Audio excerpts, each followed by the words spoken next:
So you and I first met here in Arizona when I just moved here, and I was directing The Wedding Singer, and I was fortunate enough to, to cast you in that production. It was a great experience, a growing experience, and boy, were people courageous, certainly you, and I thank you for that. So what brought you to Phoenix? A job. At the beginning of my career, I was 22 years old when I moved to Arizona, and my first job out of college was the Arizona Republic. And so I was there for 2 years, and then I worked for the Daily News Sun, which is actually at that time was a part of the East Valley Tribune. So I worked there for 10 years.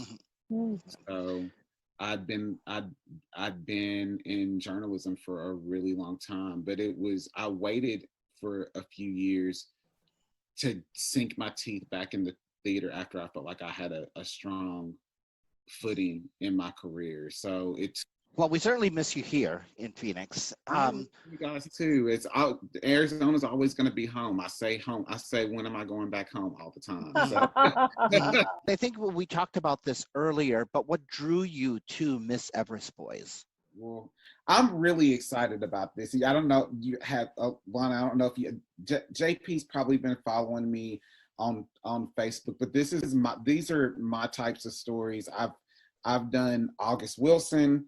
I've done A Raisin in the Sun. I did a play called The Meeting, which is about Malcolm X and Dr. King meeting. Yes. Master Harold and the Boys. This is my wheelhouse. I'm excited about it. That's why you were the first person that popped into my head. I'm just like, I don't care if he lives in Timbuktu. I'm going to contact, I'm going to contact Mitchell. I forgot about this play because I always think about the movie, and I forget that it started there. That it started there. So when you said that, I was like, oh my God, yes. Yeah. That's awesome. Well, it's funny, it's like you, I'm like, why isn't this done more? And all I kept on thinking was, when I learned about the play and when I read it, all I thought was, when will we learn?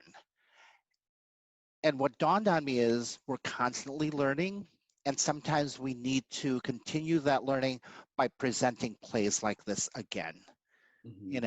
It's kind of that, you missed it the first time, well, here. So let me tell it to you so we're clear on what this is. And it's really funny because that thought process was the process I had when I did Master Harold and the Boys, because I feel like that's the same type, that Master Harold and the Boys and Miss Evers Boys, the same type of shows, both about racism, but not done a lot. And this is an opportunity to tell this story and expose it to a wider audience, and people are going to look it up, and I'm sure that they're going to go back, and they're probably going to eventually, after they see our production, they're probably going to watch the movie. But it's a story that shouldn't be forgotten. I don't want to say it's a forgotten piece of history, but it's something that I don't think a lot of people talk about as much. Well, how do you feel this pandemic will affect what we were about to engage in producing Miss Everest Boys? I'll say this, and I said this before in an interview that I did a couple of days ago. There's nothing like live theater, obviously, but I think that this is going to present it in a way that I think that it's never been presented before. And I think with us thinking outside of the box, I think that this is, I think people will be able to see some honesty in it, some even more honesty in it. I miss live theater right now, but I think right now this is the wave of, I wouldn't say the wave of the future, it's the wave of now. Yeah. until Yeah. it's the wave of right now. It's not the wave of the future. It's the wave of now. Right. And for a show like this, I welcome this out of the box thinking, Mhm. because to be honest, would we even, I wouldn't say would we, I'm sure that you would, but a show like this, would we even think about doing this live if this had been the norm? And I'm not saying you is in general, but I'm just thinking in Right. just in the scheme of things. And so Mhm. this is a wonderful opportunity to do Right. something like this and think Yeah. outside the box and to Yeah. present a show like this. Yeah. I think our partnership with you is going to create a hybrid of live theater and video, because we're not going to do a video. We're not going to create a movie, right? We want to bring live theater and use the video element to present live theater. Mhm. You know, I mean, to me, live theater is still alive, and we're going to present that, life. The plus side of live theater is having a live audience. But with the pandemic, we are going to think out of the box. And I'm so thankful that you also think that way, My biggest question to you is, what is your philosophy as a director? To be honest and to be real with whatever I'm presenting. That's my number one. That's my number one philosophy.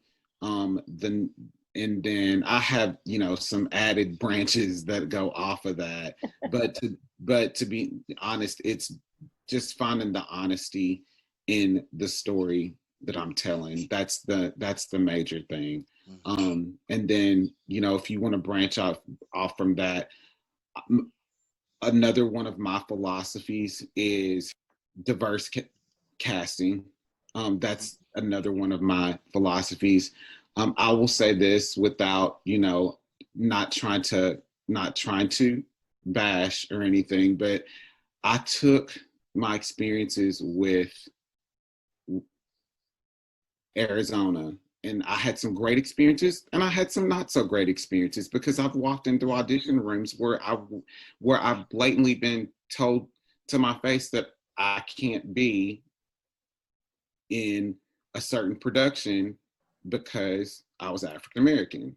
And so, and it was a show, they were shows that didn't even specify race, but only Right. because they saw it a Right. certain way, Right. like your Oklahomas and things like that. And I decided to take that and to change the game of that here by doing a production of Still Magnolias where 3 women were Black and 3 women were white. The Odd Couple, Yeah. usually an all white cast, 4 African Americans in a cast of 8. Our Town, we just recently did Our Town last year. And I remember a friend of mine did a production of Our Town in Arizona, and my town looked nothing like his town.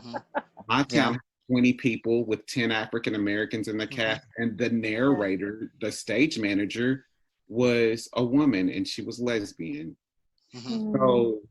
So those types of things, those are probably my 2 things: is being honest, and then painting a picture where it's inclusive. And for me, inclusivity, I can't get it out. Inclusivity is really important to me when I can do it, because obviously I can't do it in Miss Evers Boys. Right. I can't do it in, in one day I'm going to direct Anne Frank, but I can't do it in Anne Frank. Right. I can't do it in Anne Frank. You know what I mean? But when in opportunities where I can do that, that is important to me. So yes, I would say those are my top 2 philosophies as a director.